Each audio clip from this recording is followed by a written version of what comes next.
नमस्कार दोस्तों, मैं विकास कुमार आप सभी का स्वागत करता हूं। आज अपन देखने वाले हैं राजस्थान पुलिस संबंधित, चाहे आप सीटेट की एग्जाम, पीटेट की एग्जाम या एमपीटेट की एग्जाम आप दे रहे हो, उसके लिए बहुत ही गजब के क्वेश्चन मैं यहां पे लेके आया हूं, जो कि एकदम एग्जाम से अटैच्ड क्वेश्चन होंगे, बहुत ही आपके लिए हेल्पफुल होने वाले एग्जाम के लिए। तो हर एक क्वेश्चन अच्छे से समझेंगे, गजब के एक्सप्लेनेशन के साथ में समझेंगे और आपके लिए एक एक क्वेश्चन बहुत इंपॉर्टेंट होने वाला है। तो चलो स्टूडेंट्स, आप शुरू करते हैं अपनी क्लास को। ठीक है, फर्स्ट क्वेश्चन है। और एक बात, जो भी क्वेश्चन यदि आपको आता है तो प्लीज खुद से ट्राई कीजिएगा। जैसे मैं क्वेश्चन बोल देता हूं और उसके बाद में ऑप्शन बोल देता हूं, तो खुद से जरूर ट्राई करना कि आपका लेवल इस एग्जाम के लिए कैसा है, यानी आपने किस लेवल तक की एग्जाम की प्रिपरेशन कर रखी है साइंस के लिए। ओके, तो चलो शुरू करते हैं। क्वेश्चन नंबर फर्स्ट है अपना, मिट्टी, जल एवं वायु किस आवास के घटक है? ऑप्शन ए है जैविक घटक है, ऑप्शन बी अजैव घटक, ऑप्शन सी है यहां पे मुख्य घटक और ऑप्शन डी है यहां पे इनमें से कोई नहीं, नन ऑफ दीज। जल्दी से बताओ, खुद से ट्राई करो। जैसे मैंने बोला कि खुद से जरूर ट्राई करना कि आपको कितने क्वेश्चन आए। ठीक है, तो यहां पे राइट आंसर जो आ जाएगा ऑप्शन नंबर बी अगर आपका है तो बिल्कुल राइट आंसर है, एज जैविक घटक में आते हैं। देखो यहां पे बोला है मिट्टी, जल और वायु। यदि यहां पे ये बोलता मिट्टी में पाए जाने वाले जीव, जल में पाए जाने वाले जीव या वायु के अंदर जो भी बैक्टीरिया, फंगस वगैरह होते हैं, उन जीव की बात करता ना, तब जाकर के ये क्या हो जाता, जैविक घटक। तो फोकस करना बात पे, ये क्या होते हैं यहां पे अजैविक घटक होते हैं। ओके, नेक्स्ट क्वेश्चन देखते हैं, क्वेश्चन नंबर 2। क्वेश्चन नंबर 2 है अपना, कुत्ते के पिल्ले वयस्क बन जाते हैं, सजीवों की यह विशेषता है। बताना है कि कुत्ते के पिल्ले हैं जो वयस्क बन जाते हैं, तो ये सजीवों की कौन सी विशेषता है? ऑप्शन ए है जनन, ऑप्शन बी यहां पे वर्दी, ऑप्शन सी है श्वसन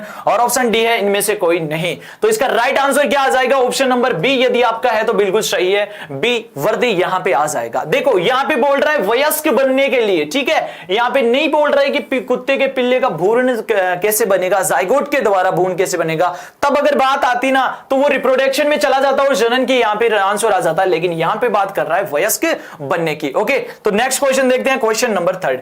क्वेश्चन नंबर 3 अपना, अपने आप कोई आणविक गति नहीं होती है या नहीं दर्शाते हैं। कौन नहीं दर्शाता है अपने आप में आणविक गति? तो ऑप्शन ए है मनुष्य, ऑप्शन बी है जीवाणु, ऑप्शन सी है यहां पे विषाणु या ऑप्शन डी है नन ऑफ दिस, इनमें से कोई नहीं। तो प्यारे मित्रों देखिए, जवाब दो खुद से। तो इसका राइट आंसर जिस भी प्यारे मित्र का ऑप्शन सी है यानी विषाणु है, बिल्कुल सही है। विषाणु खुद से आणविक गति नहीं करते हैं, क्योंकि विषाणु होते क्या है, वायरस होते हैं, ना तो ये जीव होते हैं ना ये अजीव होते हैं। ठीक है, तो बीच की योजक कड़ी होती है, जीव यानी सजीव और निर्जीव की यदि बीच की योजक कड़ी आपको पूछ ले तो वायरस आपका राइट आंसर चला जाएगा। ये खुद से आणविक गति नहीं करते हैं, ये तभी गति करते हैं, ये तभी जनन कर पाते हैं जब इनको कोई होस्ट कोशिका मिलती है। क्या बता दिया? होस्ट कोशिका यानी परपोषी कोशिका। ठीक है, नेक्स्ट क्वेश्चन देखें। नेक्स्ट क्वेश्चन अपना क्वेश्चन नंबर 4, बीसीजी टीके की खोज किसने की? ऑप्शन ए है कार्लमेट, ऑप्शन बी है यहां पे लुईस पास्चर, ऑप्शन सी है रॉबर्ट कोच और ऑप्शन डी है यहां पे इरेनबर्ग। जल्दी से देखिए इसका आंसर दो। तो इसका आंसर मैं बता देता हूं, जिस भी प्यारे मित्र का जवाब यदि आपका कार्लमेट है तो बिल्कुल राइट आंसर है। कार्लमेट नामक वैज्ञानिक ने बीसीजी टीके की खोज की। यह टीका किसके लिए होता है? तो मैं बता दूं, टीबी के लिए, जिसे क्षय रोग या तपेदिक बीमारी भी बोला जाता है। किसकी वजह से होती है? माइक्रोबैक्टीरियम ट्यूबरकुलोसिस नामक जीवाणु की वजह से यह टीबी होती है। ठीक है, इसके अगेंस्ट क्या बनता है? बीसीजी टीका लगाया जाता है। कार्लमेट नामक वैज्ञानिक ने इसकी खोज की। यदि आप रॉबर्ट कोच के बारे में सोच रहे हो तो रॉबर्ट कोच के बारे में मैं बता दूं आपको कि इन्होंने टीबी और जो हैजा है ना, उनके जो रोग जनक होते हैं उनकी खोज रॉबर्ट कोच के द्वारा की गई। ओके, नेक्स्ट क्वेश्चन देखें। क्वेश्चन नंबर अपना 5 है यहां पे, नींबू का कैंकर रोग होता है, किसके द्वारा होता है? ऑप्शन ए है ज़ेंथोमोनास ओराइजी, ऑप्शन बी यहां पे है कोरिनोबैक्टीरियम ट्रिटिकी, ऑप्शन सी है यहां पे सुगरगेन वायरस और ऑप्शन डी है यहां पे ज़ेंथोमोनास सिट्री।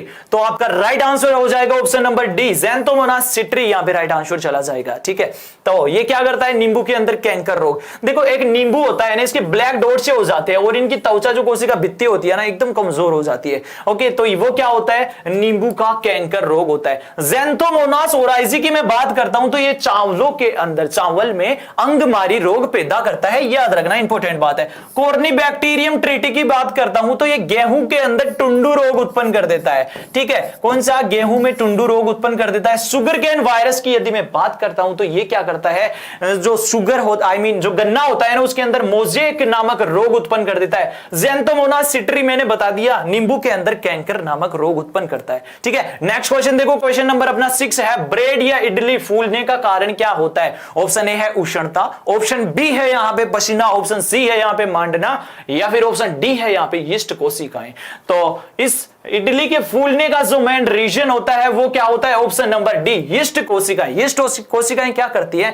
किण्वन करती हैं। किनमें करती है? ब्रेड या इडली के आटे के अंदर, और CO2 गैस उत्पन्न करती है, और उनके अंदर क्या हो जाते हैं? ऐसे छिद्र उत्पन्न हो जाते हैं। तो इसके लिए कौन जिम्मेदार होता है? यीस्ट कोशिकाएं जिम्मेदार होती हैं। ओके, नेक्स्ट क्वेश्चन देखो, क्वेश्चन नंबर 7, मूलांकुर के अतिरिक्त पौधे के किस भाग से, यानी किसी अन्य भाग से क्या हो जाती है? जड़ें विकसित हो जाती है, उसे क्या कहते हैं? बोल रहा है कि मूलांकुर के अलावा पादप के किसी अन्य भाग से यदि जड़ें उत्पन्न हो जाती हैं तो उन जड़ों को क्या बोला जाता है? ऑप्शन ए है तंतुमय मूल, ऑप्शन बी है यहां पे अविस्तंभ मूल, ऑप्शन सी है अपस्थानिक मूल, और ऑप्शन डी है यहां पे मूसला मूल। तो इसका राइट आंसर क्या चला जाएगा? यदि आपका जवाब ऑप्शन सी है यानी अपस्थानिक मूल है तो बिल्कुल सही है। देखो, मूलांकुर के द्वारा, एक तो बीज के अंदर अंकुरण के समय क्या होता है? नीचे की तरफ जो होता है मूलांकुर, ठीक है।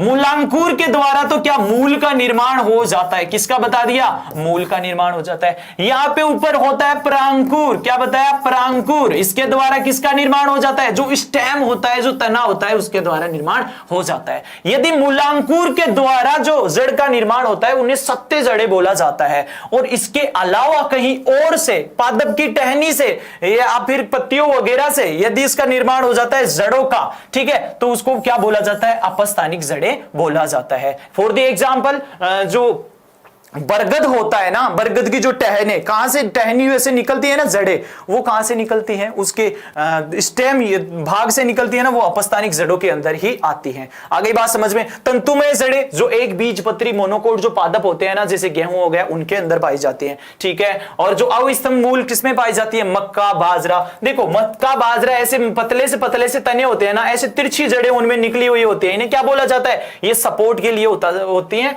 और इन्हें बोला जाता है अविस्तंभ मूल। ओके, मूसला मूल डाइकोट पादप, द्विबीजपत्री जो पादप होते हैं ना, उनमें, जैसे गाजर की हो गई, मूली की हो गई, ये सभी क्या होते हैं? यहाँ पे द्विबीजपत्री मूल होते हैं, जिन्हें बोला जाता है मूसला मूल। इनमें क्या होता है कि इनमें एक तो होती है प्राथमिक मूल, इसे क्या बोलते हैं? प्राथमिक मूल, और इससे जुड़ी हुई होती है सेकंड नंबर की, इन्हें सेकेंडरी मूल, फिर इनसे जुड़ी होती है इन्हें टर्सरी मूल, और इस प्रकार से एक पूरा मूसला मूल तंत्र का निर्माण हो जाता है। ये होती है मूसला मूल तंत्र, डाइकोट में ये पाई जाती है। नेक्स्ट क्वेश्चन देखो, नेक्स्ट क्वेश्चन है अपना क्वेश्चन नंबर 8, कीटाहारी पादप कौन सा है? बताओ। देखिए, ऑप्शन ए है आपका, ऑप्शन नंबर ए है कुस्कुटा, ऑप्शन बी है यूट्रिकुलेरिया, ऑप्शन सी है मोनोट्रापा, ऑप्शन डी है यहां पे ओरोबैंकी।